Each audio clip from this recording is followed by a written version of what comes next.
Welcome, everyone, to Lunch with Link. Today is February 15th, and it is a wonderful day here in Lakeland. And if this is your first time joining us, Lunch with Link is a bi-weekly program that is hosted by Living Independent Network Corporation, or Link. And we are a regional center for independent living in Southwest Idaho. Our mission is simple. It is to empower Idahoans with disabilities across their lifespan to live the life of our choosing. You can learn more about Link at linkidaho.org. And our guests on Lunch with Link join us every other Wednesday to share some fun conversations around lunch, what access and independent living means to them, and to share resources and information that may help us in living the life of our choosing in our Idaho communities. And today we have very special guests. I can say that with an S, here from Team Stoltz, Stoltz Marketing. We have Krista, Jeff, and Deanna here to share about the Power Independent Living campaign that launched just last week. Thank you guys for joining us. Thanks for having us. Thank you, Leanne. Yeah, I'm so excited. We also, of course, just want to take a quick second to thank the members of the Idaho Women's Charitable Foundation for the support that helped get this campaign online, up and going, and ready for engagement by Idahoans on this very important issue we are facing in our communities. So can't wait for you to hear more. We have one quick programming note. Please know that Lunch with Link is filmed live and covers a wide range of topics. We will also want to welcome back Fran, our American Sign Language interpreter, and we'll note that these interviews are available on YouTube on our channel, Link Idaho TV, with corrected captioning shortly after the program. Well, guys, welcome. I'm so delighted to see you. I have finished my intro spiel, so thank you for coming today. Of course, yeah, this is Krista. There are three of us, so we'll try not to talk over each other too much. But thank you so much for having us.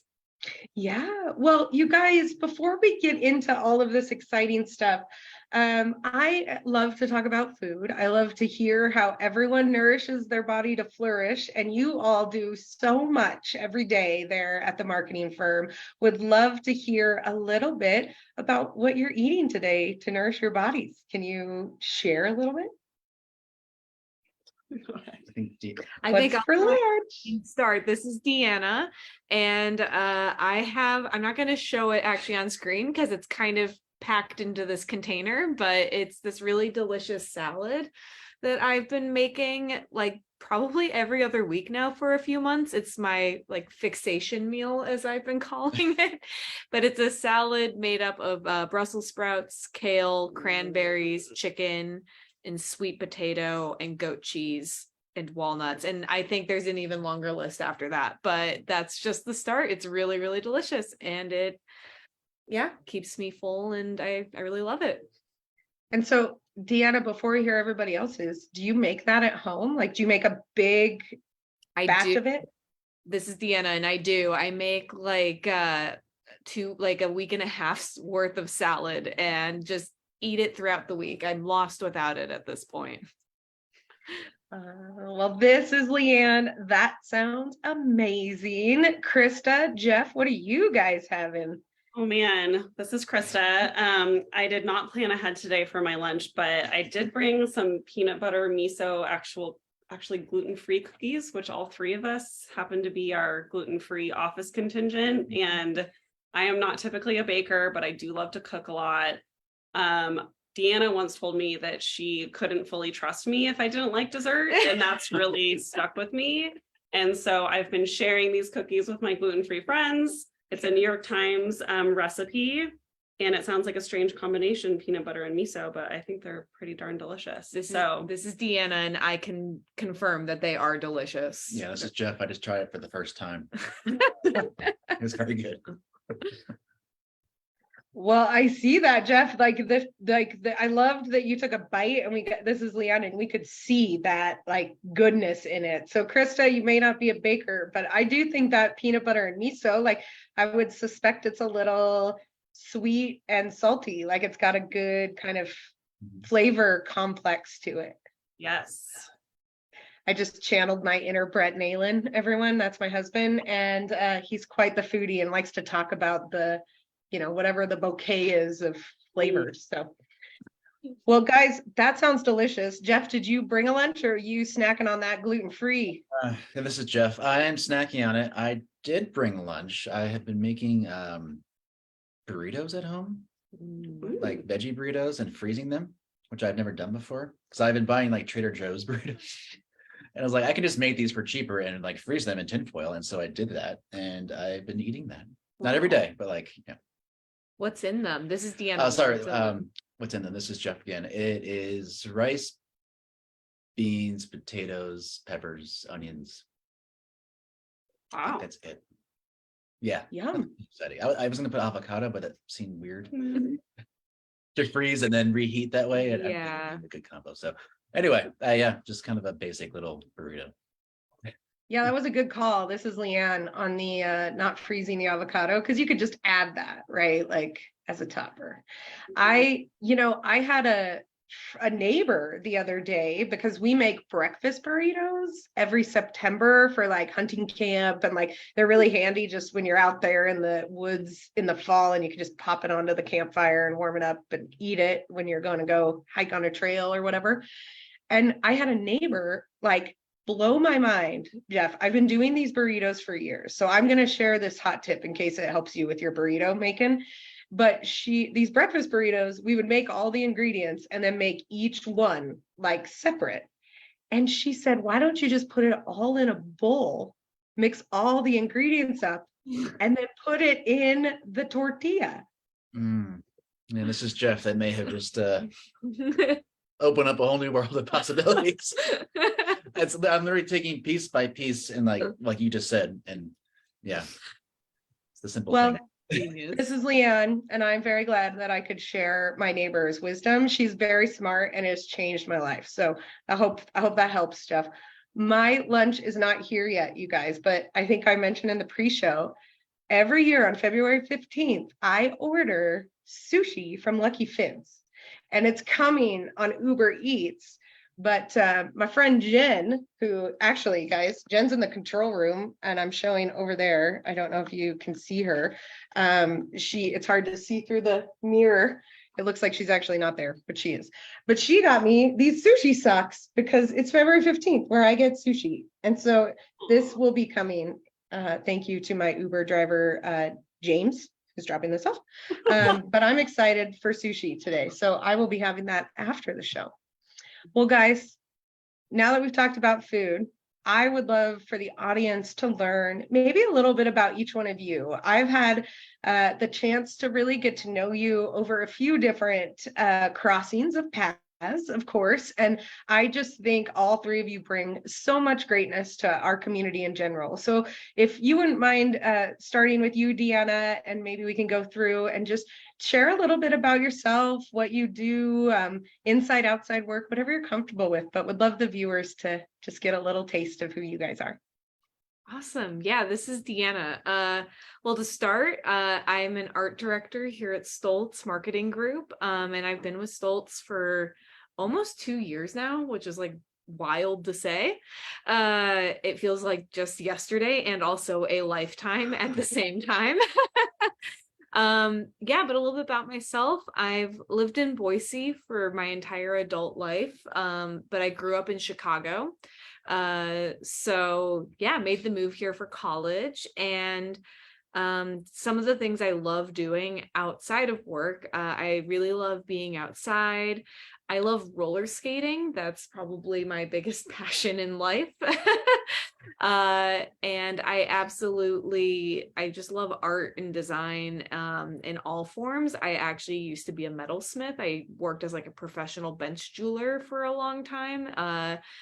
And so, yeah, I don't know, that's just a little taste, but yeah, just stoked on life these days. And this is Krista. I'm Krista Detweiler. My official title at Stoltz is Director of Accounts and Strategy. So I have the pleasure of working with all of our clients. We have 30 plus clients in a variety of industries, but don't tell the rest of them. Stoltz clients like Link are my favorite, and warm my heart and just make our work so much more meaningful. I have been with Stoltz for a little less than a year now. And my background is in kind of PR and communications across a variety of industries, education, nonprofit, e-commerce, you name it. And this, a little bit about me, this has felt especially personal and meaningful because my mom benefited from direct care in the last few years of her life. She passed away in 2019. And so this felt just so important throughout the entire process. And my hobbies are not as cool as Deanna's, but I also love to be outside. I love to go hiking with my dogs. I do love to cook, working on the baking thing, and ski. And I've lived in Idaho for 20 plus years and just think it's such a unique and beautiful place. And so feel very proud to be here with all of you. And this is Jeff. I am Jeff Mensch. I am the Senior Digital Media Producer, which is a long-winded term for all things video. So I do most of the video here in-house, including the Link project, which was very eye-opening and a pretty special project for me. So I've been doing video for over 10 years now. I kind of fell into it. I went to school for it and didn't do anything with it for 5 years. And then at an artificial Christmas tree company I used to work at, I started doing their video. So I'm originally from the East Coast. I'm from Long Island, New York. And then I came to Idaho by way of San Francisco. Been here about 4.5 years, I think. And yeah, I love it here. I'm an outdoors woman, man. Person. Just like, yeah, person.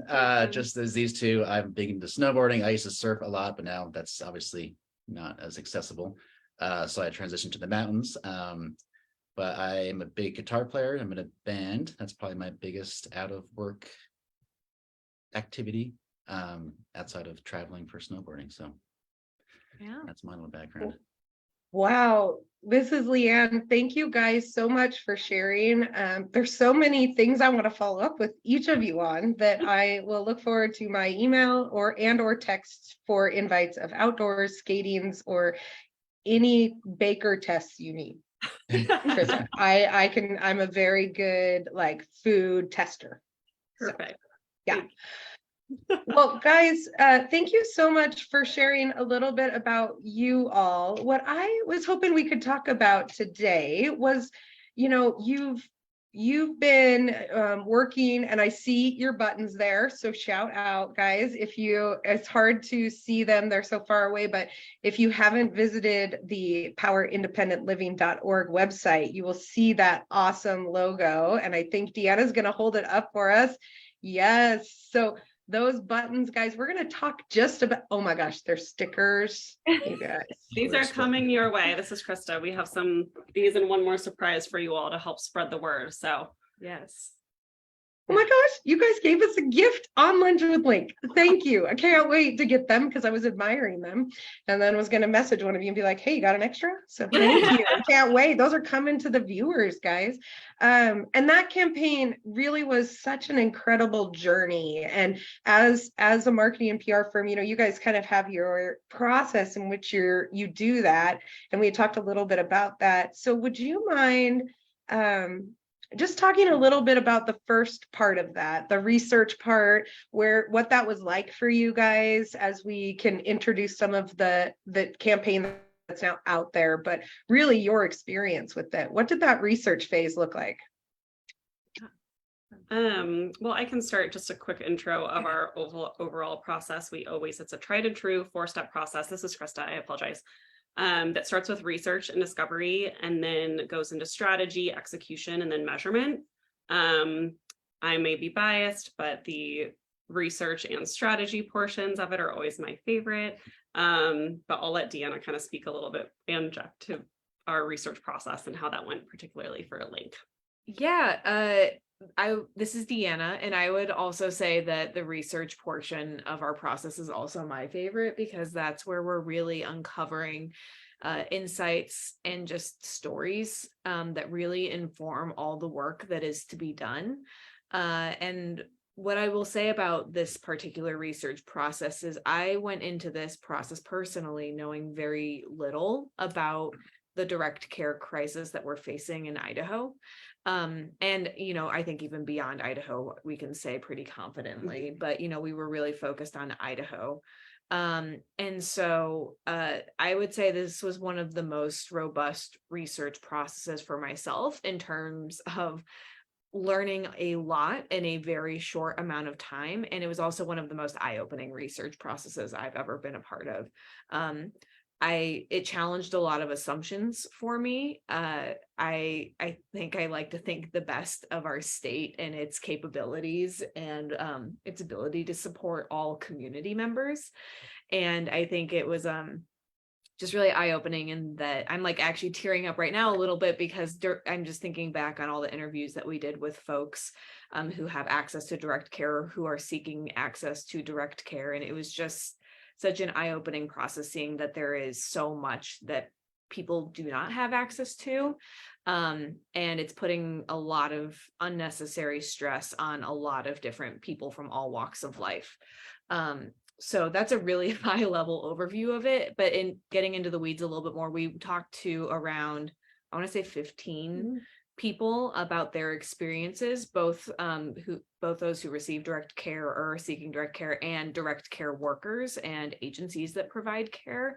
And so we just really took a lot of time to uncover insights from all different perspectives.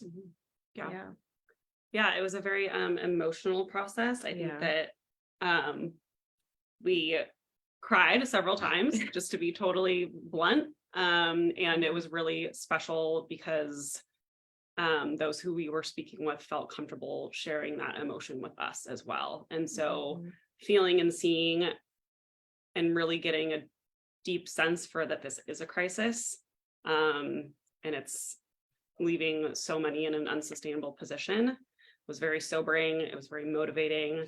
And I think that it was absolutely integral in us kind of narrowing in on the tone and the voice that we wanted to present in our creative, which Jeff and Deanna did such a beautiful job addressing.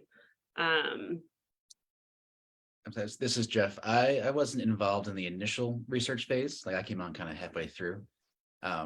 But I got to go through all their notes and all the documents, and I had no idea what I was getting into when I started reading all the stats, and I was kind of blown away, and how kind of sad it is, and how not reported, but how unknown this issue is. So I was really glad to have been able to come on board and produce what we did. And it was just, these two did so much work really got into it. I can't believe how thorough, and just all the stories they have to see, and there's so many more out there that you can still share. So and this is Deanna, and I would say that I think the top thing that I realized during the research process is how I guess counterintuitive this crisis is, in that it exists at all, because there are so many benefits for the state of Idaho to invest in direct care. I think that was really eye-opening. Personally, I did a lot of research on organizations like the Idaho Freedom Foundation, and I guess just to understand the point of view of decision makers, and those who don't support more access to direct care, or don't support funding direct cares directly.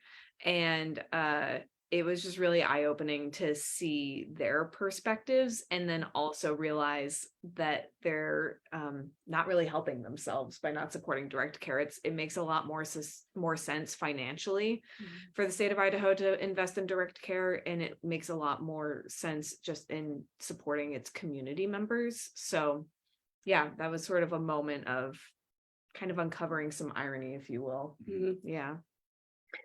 Yeah, thank you for that. This is Leanne. I think when I was what I was so impressed with while you guys were going through that phase as we as a committee and support that you guys were getting from us just with this really complex issue. You know, it's so diverse, like you all mentioned. We've got the aging population impacted, we've got kids impacted, which impacts the family units and their guardians or their parental figures. And it's such a complex topic that the education that comes forth with the campaign that was able to produce really does start those conversations with people like you guys said that maybe just didn't know about resources or just didn't think it was a crisis, and having, because it's so unique, each caregiver has a different, maybe a different job or a different situation or at each phase of life. And so to have a unified voice around such a diverse industry, I can see really that research and what do we know and what do we need to make sure are out there so that we're having conversations with some of these numbers and these economic impacts. That was also part of that research phase that I'm certain probably rolled over to what Krista said of your other strategy phase. So would you guys mind talking to us a little bit about that phase? And then I can't wait to talk about some of the stories, because there are incredible stories on that website that I know you all captured, just of a few Idaho voices, but very incredible Idahoans. And so what about that strategy phase can you guys share with us before we get into those incredible stories, because you did a great job sharing those stories. This is Krista. I think that, kind of from our research process, I think also one of our main takeaways was kind of oh gosh, this is a huge and complex and wicked issue. And we're already laying awake at night thinking, how can we even start to help solve this? And so through lots of conversations, Deanna and I remember maybe too much information, but I remember us like chatting in the bathroom one time of like, it feels like this needs to be a campaign and something that is flexible and that is energetic and motivational. Mm-hmm. And so we set out to create kind of a campaign platform that would have kind of long-standing flexible value for you all. Yeah, this is Deanna. To expand on that a little bit, like kind of like dipping my toe a little bit more into like the execution phase. But when we started talking about this campaign, something that was top of mind for us was making it feel really actionable. Mm-hmm. We wanted people to be informed by experiencing the resources that we've created, but we also wanted people to feel like there was a clear path for them to take action. And that's why we even named the campaign Power Independent Living, because we wanted the name to speak for itself. We wanted the name to make it really clear what this was supporting, and like what it is people are doing by engaging with the campaign. And we also wanted to include language in there that would appeal to maybe more conservative decision makers. And so we really leaned into language around independence and freedoms, because those are all really important values to all Idahoans, including those seeking access to direct care. And so we just really kept that top of mind. We also wanted it to feel like a really empowering campaign to all who engaged with it. We wanted people to feel motivated by it. That's why we included, do you mind, Jeff, if I show this? That's why we included things like lightning bolts and just really energetic, fun typefaces and fonts. And I could get into all the visual stuff a little bit more. I could talk about it for days, but that energy is something we were really trying to capture. We wanted it to feel motivating. Yeah. One more time, sorry. And I think that, of course, we knew from the beginning that we wanted to center stories of everyone who surrounds this issue. And so we needed a flexible platform for that. And within that, we kind of wanted to try to replicate our own research and discovery process for everyone else, help them feel the emotion and understand the issue and then take action. And that's where the videos and the storytelling pieces really come in so powerfully. Thank you guys. And this is Leanne Nalen. I went ahead and pinned Fran, so you may have gotten some changes, but I'm gonna, if you guys are okay with it, I'm going a little off script. We've got about 4 minutes left. But I wanted to show the actual campaign website. And if you guys wouldn't mind just doing a little voiceover and maybe talking about some of the stuff with the videos, because I'll show where those videos are, because I know those stories were so powerful. I went a little off script, We love but it. It's okay. here is this incredible website that we're all visiting about. And would one of you mind talking about the stories that people will hear on there, and then any action they can take from here? And I'll just drive. Yeah. Jeff, do you want to speak to Yeah, the sure. stories and then? This is Jeff.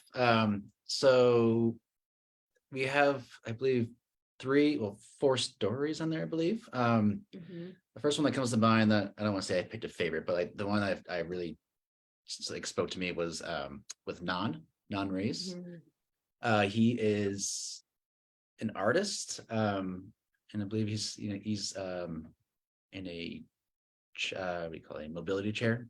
He let us into his home, and he just told us his story and how he was impacted through his struggle when he first got injured, and just to see like the amount of, like, before I go further, all like the positivity through all these stories was what really struck me the most, is how, we take things for granted, and these people were just so happy to speak to us, and like they were just some of the most positive, friendly people I've met.